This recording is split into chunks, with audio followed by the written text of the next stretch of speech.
Hi, Ganapathi കുടച്ചത് കാക്ക കൊണ്ടുപോയി. അപ്പോൾ ഏതായാലും നമുക്കൊരു മടി പിടിച്ച ചിക്കൻ കറി ഉണ്ടാക്കാം. ഇന്നത്തെ ദിവസം ഒരു വെരി ബാഡ് ഡേ ആണ് കേട്ടോ. അപ്പോൾ അന്നത്തെ ദിവസം എനിക്ക് കുറച്ച് ചിക്കൻ ഉണ്ട്, അപ്പോൾ അത് ഉണ്ടാക്കണം എന്നുള്ള മടി കൊണ്ട് ഞാൻ ഉണ്ടാക്കാൻ വേണ്ടി പോവാണ്. ഇന്നത്തെ താരം ഈ കറി ബ്ലെൻഡ് തലശ്ശേരി ചിക്കൻ മസാലയാണ്.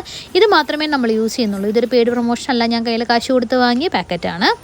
ഇതിൽ നമ്മൾ മല്ലിപ്പൊടി, മുളക് പൊടി, കുരുമുളക് പൊടി ആ വക കടികളൊന്നും ഇതിൽ നമ്മൾ ചേർക്കുന്നില്ല. ഈ ചിക്കനും ഈ മസാലകളും മാത്രമേ ഉള്ളൂ. പിന്നെ കുറച്ച് വെള്ളവും കൂടെ ഒഴിച്ച് നന്നായി മിക്സ് ചെയ്ത് ഞാൻ നേരത്തെ പറഞ്ഞ മസാലകൾ നന്നായി ഇളക്കിയതിന് ശേഷം അടച്ചു വെച്ചാൽ നമ്മുടെ കറിയുടെ കാര്യത്തിൽ ഒരു തീരുമാനമാകുന്നതായിരിക്കും.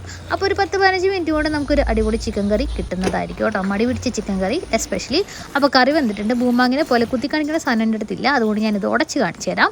പിന്നെ കുറച്ച് വറുത്ത പ്രോട്ടീനും കൂടെ സൈഡിൽ വെച്ച് ചോറും വെച്ച് ഉച്ചക്കത്തെ മോര് കറിയും കൂടെ കൂട്ടിയാൽ നമ്മുടെ ഡിന്നർ റെഡി. അപ്പോൾ എല്ലാവരും ട്രൈ ചെയ്ത് നോക്കാം. ടാറ്റാ, ബൈ.